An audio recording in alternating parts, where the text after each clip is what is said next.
chilly, and that wind. That wind. Yes, this is an old schoolhouse.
Oh wow, there's another wagon.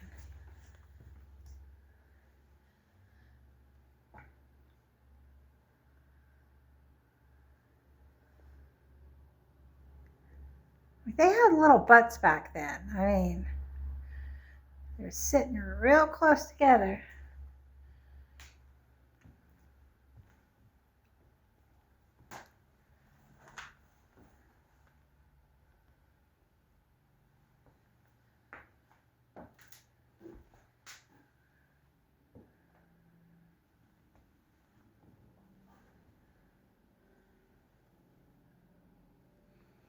The schooner? Is that what it's called?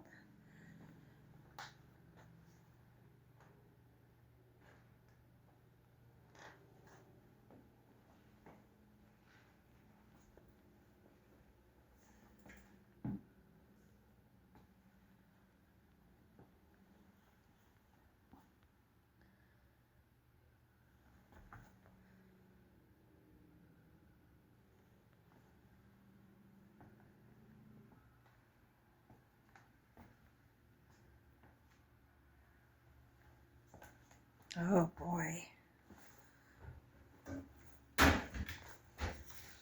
Oh wow.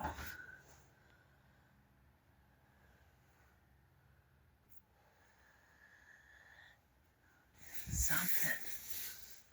I think it packed full.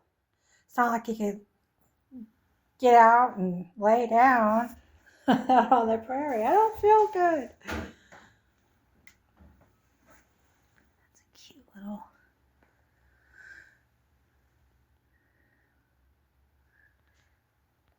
Oh. The more I come to these museums, the more I realize there's a lot I don't know.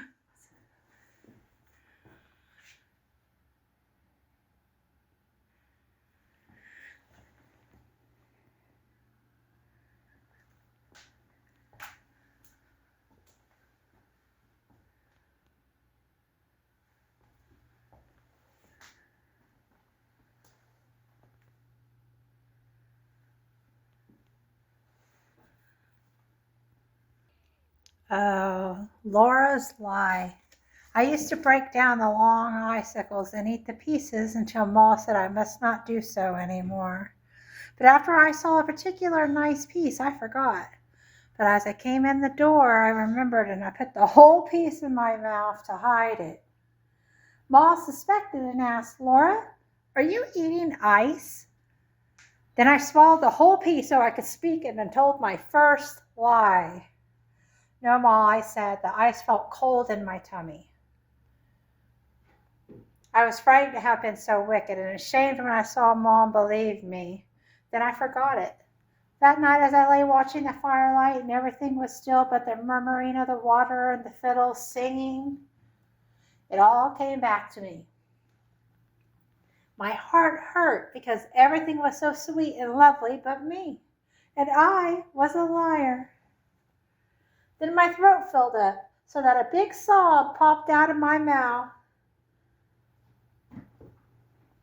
And then they kept coming. The fiddle stopped singing, and Mom hurried in to see what was the trouble. It was a comfort to tell her all about it. She smoothed my hair and said of course she would forgive me, for I had told her I was sorry. Now I must say a little prayer and ask God to forgive me too.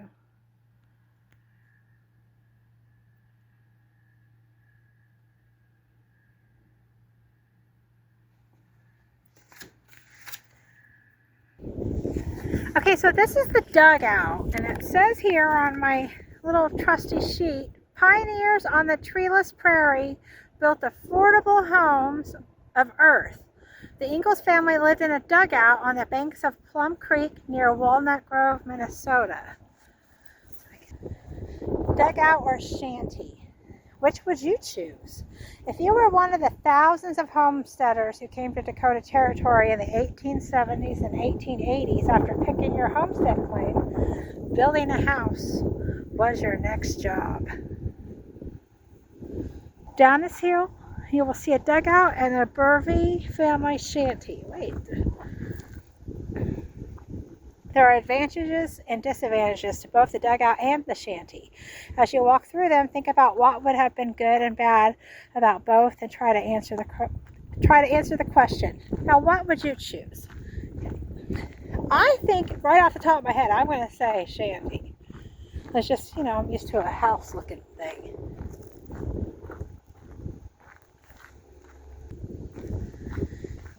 Shall see. Is that the dugout? Is it the shanty?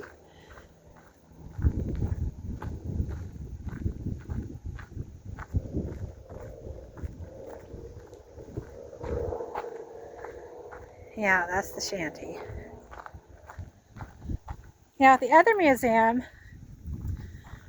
he was talking about how Laura wrote that she woke up and they had to wipe the snow off their covers from sleeping in the shanty because they only had tar walls, tar paper walls. Now look, this has the newspaper.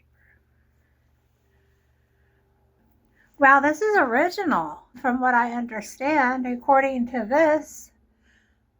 In the spring of 1878, leaving Sioux Falls, Paul and Maud Burvey and their girls crossed the prairie for 2 weeks in search of a less crowded area.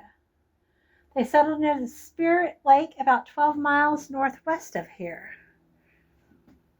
This was the summer before Paul Ingalls arrived in Dakota Territory to help build the railroad through Kingsbury County.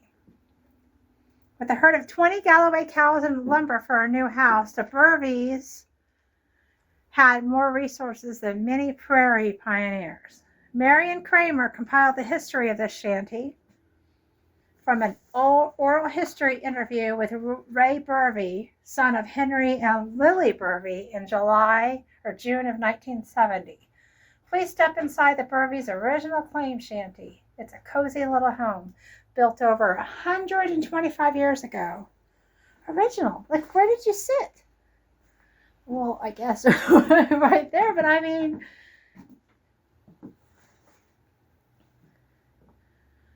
where's the TV? Where's the internet box? And where's the bathroom? Anybody see the bathroom? Oh, look, the Sioux City box. Oh, that's a neat old tin. Huh. Look at that. Very interesting. The words are a little warped. I'm sure there's been some kind of stuff. See this, brother? My goodness, this is original. 125 years old. Not your age. But I'm sure. Whatever. My brother's mouth runneth over. Wow, it's so nice. Look at all that newspaper. No, I don't know. I'm sure some of this had to be replaced, right? See, I've seen a few log cabins with a newspaper on the wall. Look how big this is, bud. Look at the window. The window's like Very nice. You can see how it's kind of a shanty. All right, so far, I'm still good with the shanty. I'm picking shanty. But let's go see the dugout and see from there. Wow, it's so cool. So this is like tar. That's tar paper. I guess that's what it's called. It's literally like a cardboard type paper. Cute little window.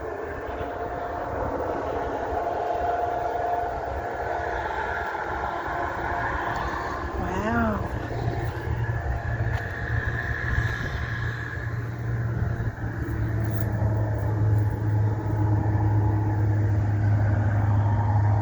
So that's the shanty. Now we're going to see the dugout,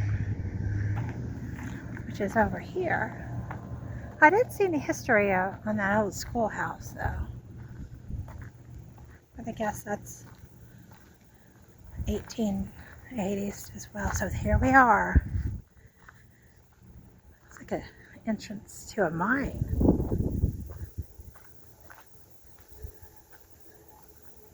All right, maybe I'll pick the dugout. This looks pretty good.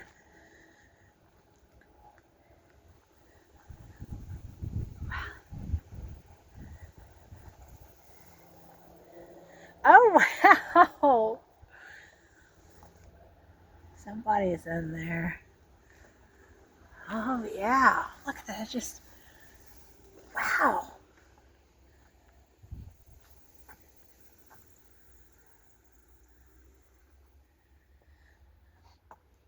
It's definitely warmer in here. Definitely.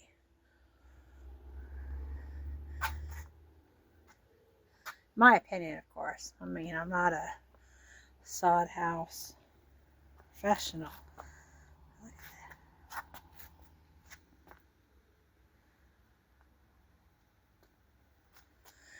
I mean, wouldn't you want to cover that up, you know, like maybe put something.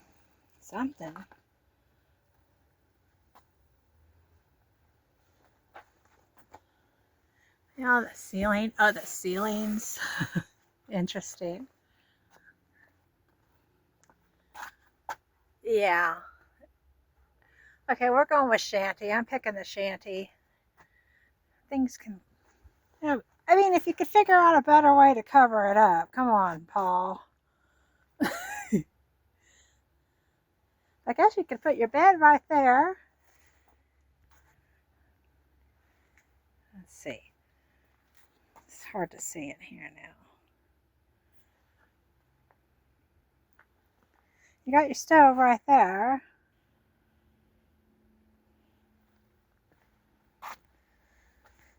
So we could sleep here.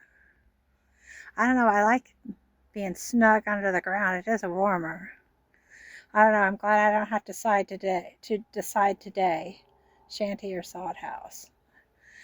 And it's said to ask yourself questions, pros and cons. So the pros definitely would be a little bit warmer in here, just a little bit, and it's a little bit more hidden.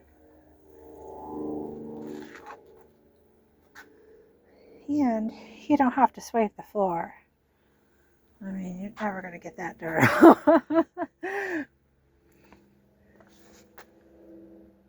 Okay, so the cost of building a dugout. One window, 8 by 10, $1.25. 18 feet of lumber, a front door for the front door. That would be 54 cents. The latch and hanging, no lock for the door. 50 cents. 50 cents for a latch. Length of pipe to go through the roof. I guess this would be the pipe. 30 cents, just 30 cents. 3 pounds of nails to make the door, etc. 19.5 cents. Total dollars, $2.78.5. And it says, so this is how they would build it.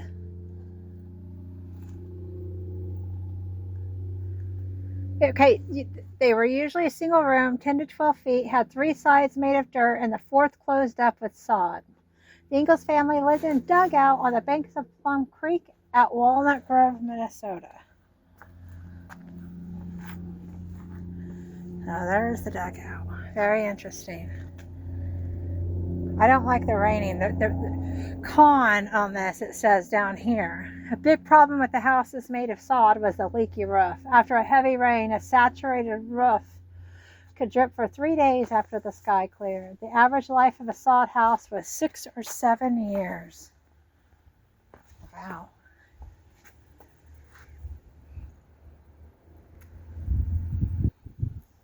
Interesting. All right. Oh, here we go. This is the hay roof barn. Built with a hay roof as Charles described in his Homestead Proving Up papers. 160 acres. It's crazy. There's the chickens. This is the hay roof barn. Hi, guys.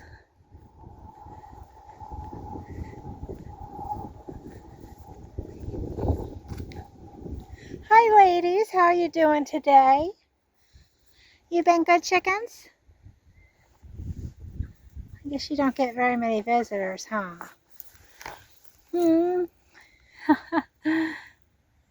How are you, pretty? Well, I don't have anything for you. I'm sorry, I don't.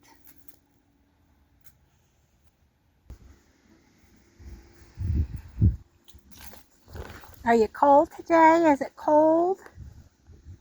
I think so. I'm going to go check out your house. Are you all right with that? Okay.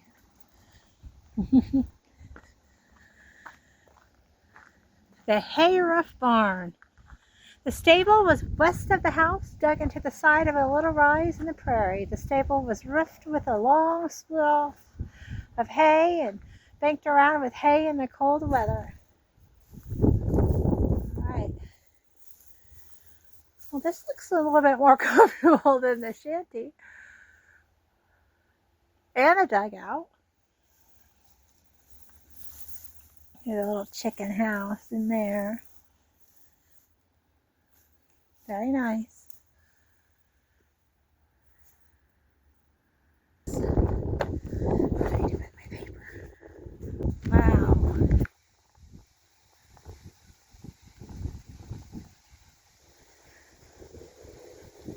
That's so nice. So this is a shanty as well.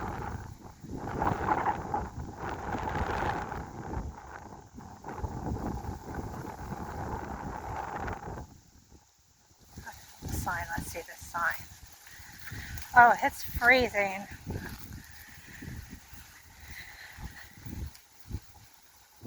Paul broke a strip of ground around the shanty, leaving a grassy dooryard, and we planted the seeds. Hi. With cottonwood trees all the way around. Hi, kitty. How are you?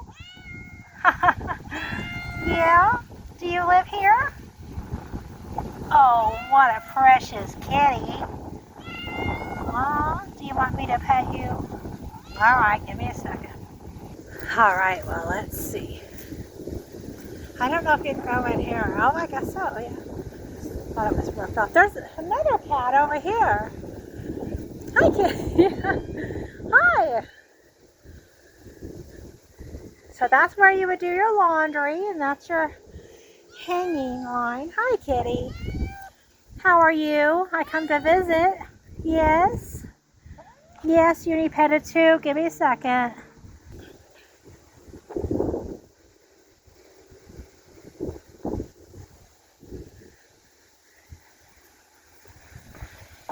Oh, wow. Huh. Actually, this is really nice. This is big. Look at that cabinet. Boy, would I love to have that. Oh, yeah. That stove. Okay, Ma's a weekly routine. You ready for it? You're going to wash your clothes on Monday. You're going to iron on Tuesday. You're going to mend on Wednesday. You're going to churn on Thursday. You're going to bake on Saturday. And you are going to rest on Sunday. Oh, how nice.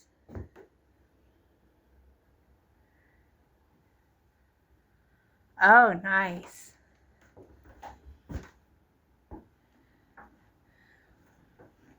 There's a small sewing machine.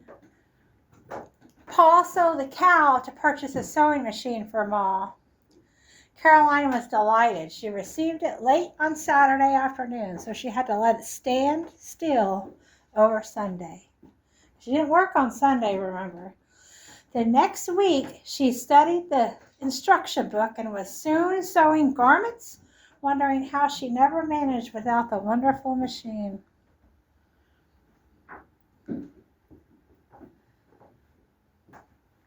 Hi, kitty. Look at that organ. Hi, kitty, kitty. So that would be the front door. I guess the back door. Oh, look at this shelf.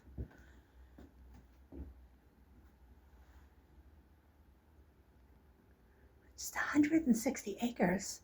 Can you imagine owning 100, and you had to plow 10 of them? And whatever else they had you do. 160 acres, that's a lot.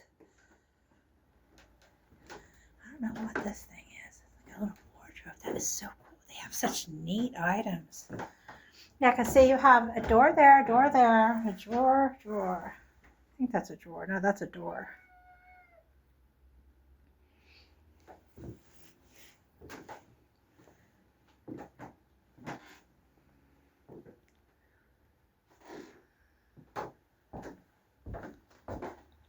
Some braille.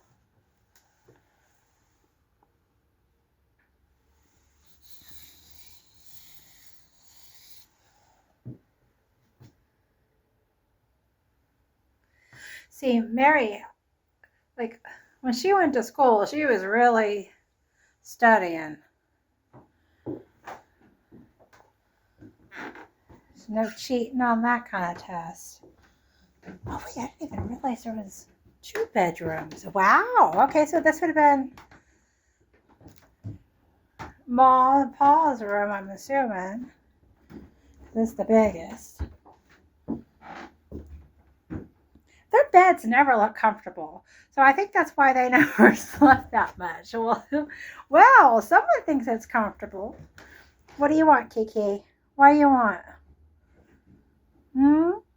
Are you needing some Kiki? Well, there you are.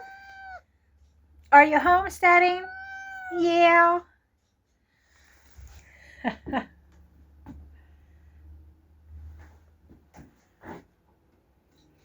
See, that's how you know, I guess it's a shanty. Look how thin the boards are. Well, there you are again. Hi, kitty. Hi, kitty, kitty. Well, hi, kitty. There's 2 of you. Cute kitty cats. Oh, yeah.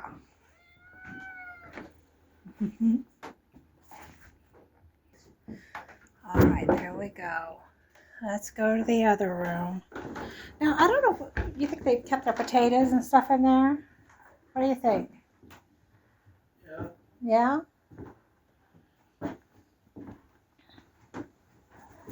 As soon as I turn that camera on, he doesn't like to talk, but he does not stop talking. He's nonstop, that brother of mine. See, look at the shelves. Like, it's so neat. I love this place.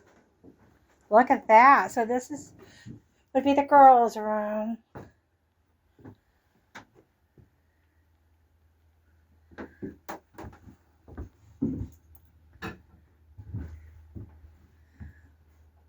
Very nice.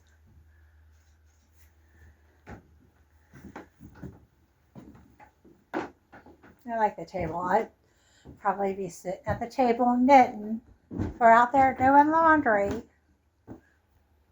All right, there's the stove. That is the stove. Okay, so my favorite thing in this is the cabinet.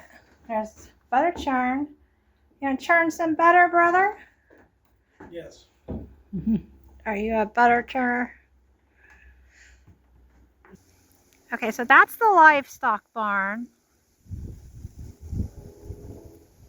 So where they would keep the livestock.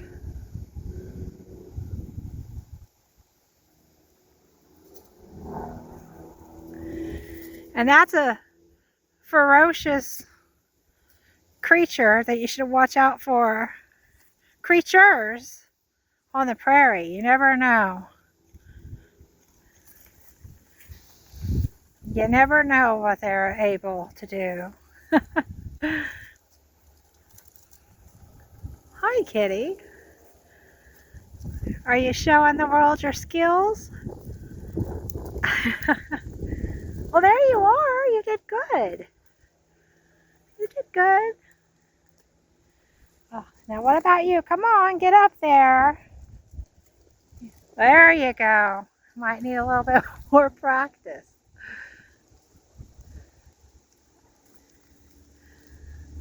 Wow, it's going to war with this tree. Oh, there you are.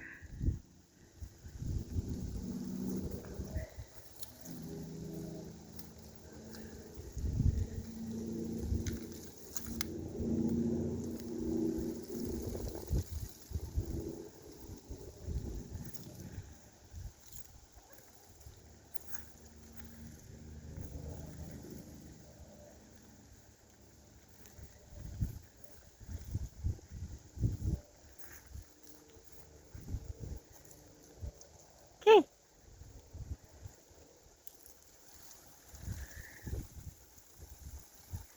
All right, we have to go.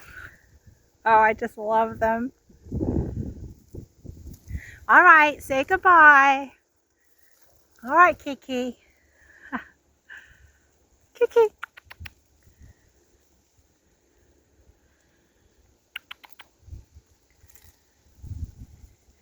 Hey.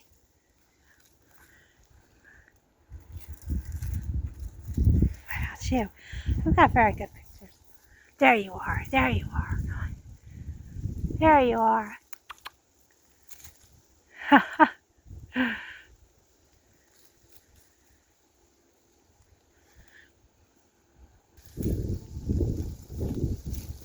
right. There you are. Come on. Try again. We can try that tree. Yeah? Come on. Now this one's going to town.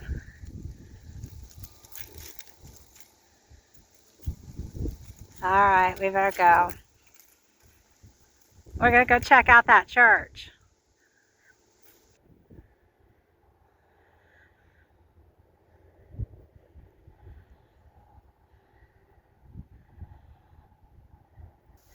All right, check this out. I don't know if I'm seeing correctly here. So you have this tree. And there's, look at this root.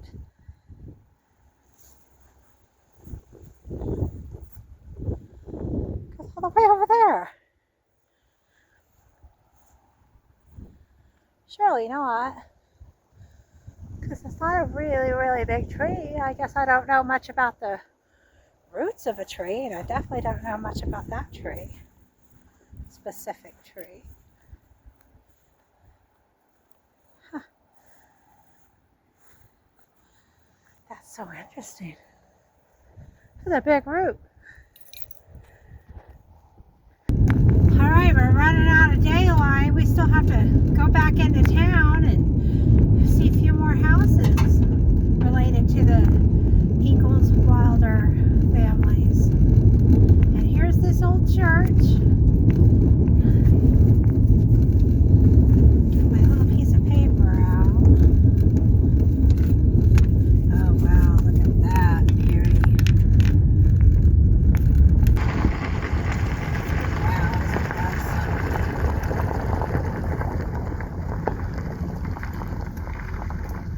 That's the West Bethany Church. The religion was an important component of pioneer communities. Built in 1905. Oh, 1905. Isn't that beautiful? This church was located 10 miles north of the Ingalls Homestead. Wow. Yeah, that's what I'm talking about.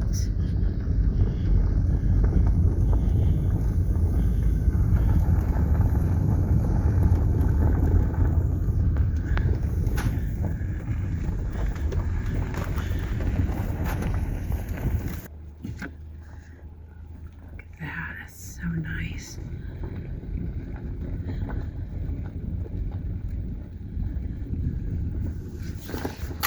It's just so nice.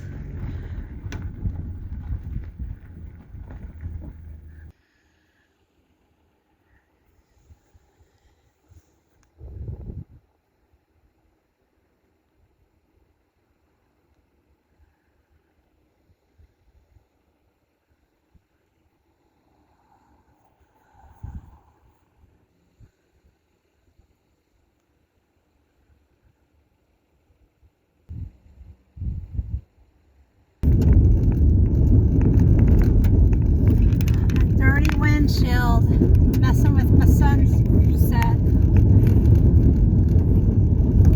Oh yeah, there we go.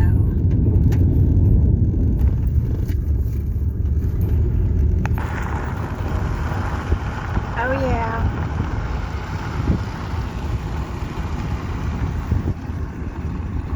School number 20. Okay, 1880s classroom setting. I really think she said 1889. Johnson School number 20. There we go. There's the outhouse over there if you need one, brother. Very nice. Look at that.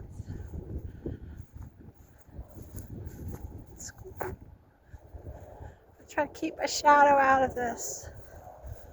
And there's the school bell. Bells will be ringing.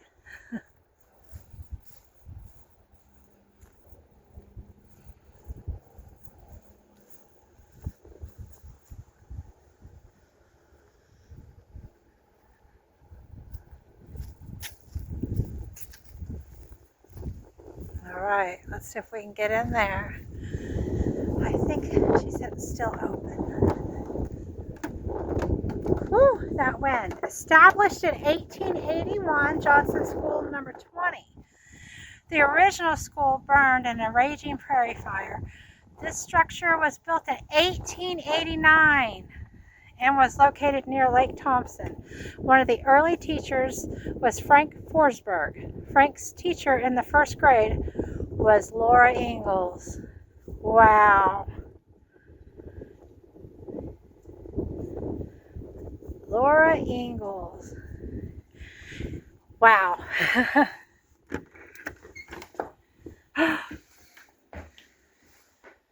Oh my goodness. Oh.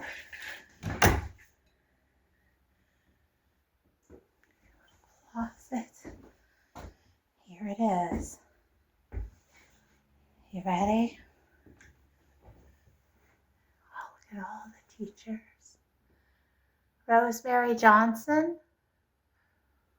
In 1952, I was hired to teach the Johnson School. My home was in Webster, South Dakota. So I boarded with the Dell Johnson family who lived across the road from the school. I taught the school for 3 years before moving to Brookings with my husband and family, where John was enrolled in college. We returned to visit the Smet in 1995 and was surprised to see the Johnson School moved to town and put on display. Upon my return home to Georgia, I found some old pictures of the school and pictures of the children that I wanted to give back to the school. We enjoyed seeing the old school again. Marion Carpenter. Aw. Here we go. Oh, I just love it. And that stove.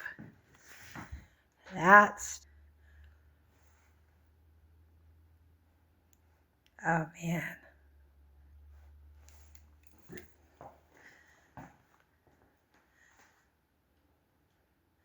But the real things in life haven't changed. It is still best to be honest and truthful, to make the most of what you have, to be happy with simple pleasures, and to be cheerful and have courage when things go wrong.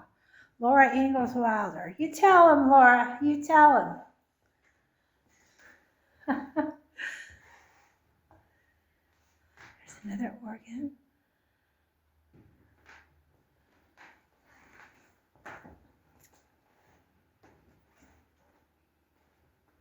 In marble walls, as white as milk, lined with skin as soft as silk.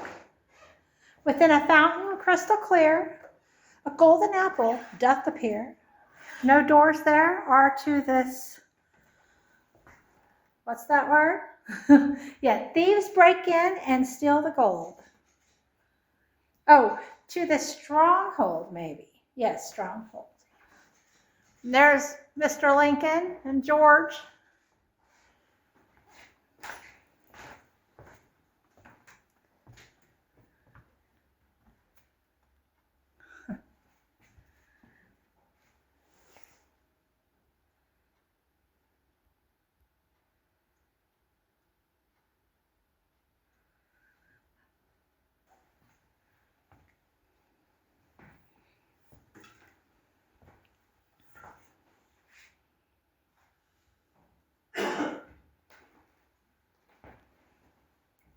A student back there coughing during quiet time. You're going to have to write on the board your name 2,000 times, sir, son.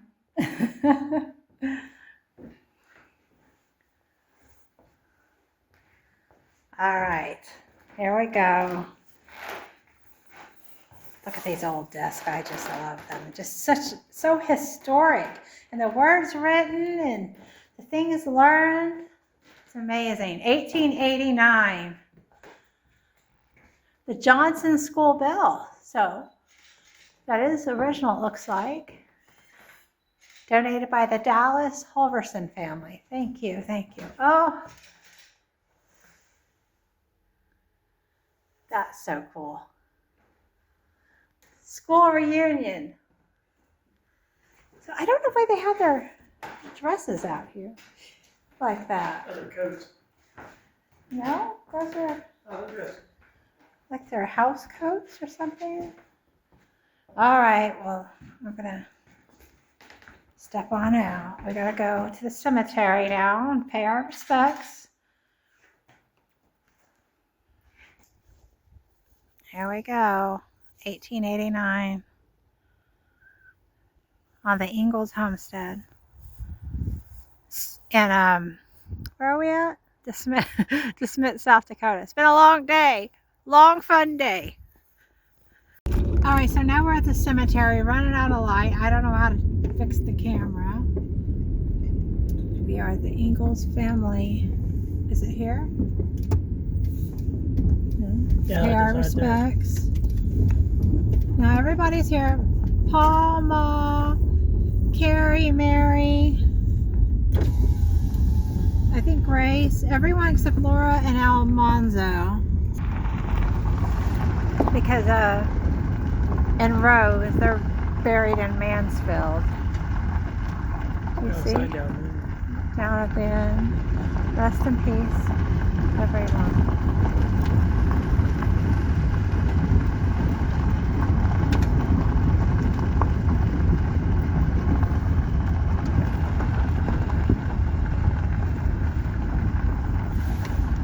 Yeah, another sign, Ingalls grave sites.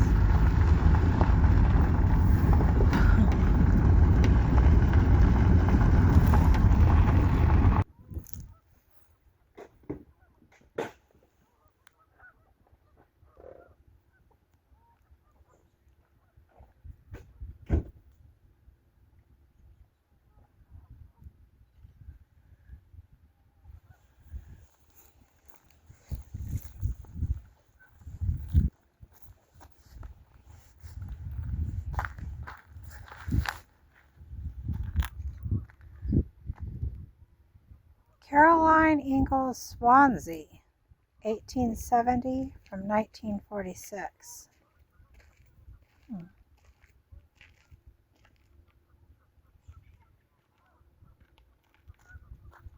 It should be Caroline Swansea Ingalls. I don't think she remarried after he passed. There's daughter Mary Ingalls, 1865 to 1928. She was 66, the same age as her father when she passed. She had several strokes. She was living with Carrie, I believe, when it happened. This is baby Wilder. This was Laura's son that passed away at the age of 3 weeks old.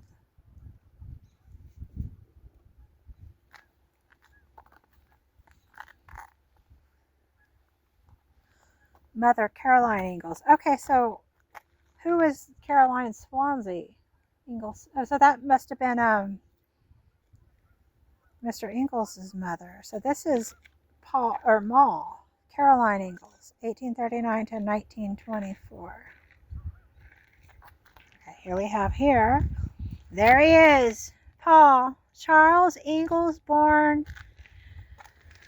January, I think it says 1836, died June 3rd, I think, 1902, and he was 66. He was a Mason. They were all Masons. That's a Masonic. So Laura would go to Eastern meetings in a church there in Mansfield. So they were all Masons. Oh, I know that. No, I mean, I'm just assuming because that's the Masonic symbol.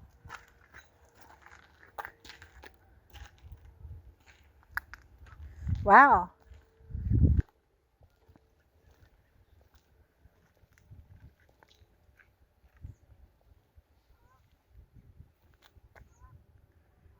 I think this is Carrie. They just called her Carrie, and her name was Caroline. Yeah, I think this was Carrie. Okay, so Carrie, Mary, where's Grace? Charles, we have Grace is missing. Down there. So I think this might be Grace. Me and the brother think so. Yeah, the sidewalk leads. Somebody over there.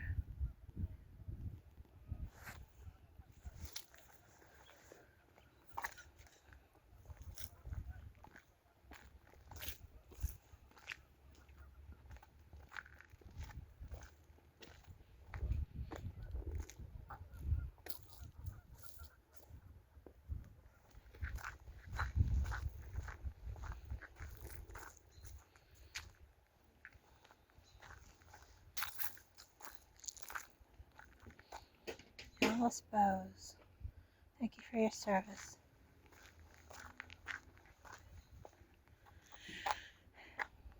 Rest in peace.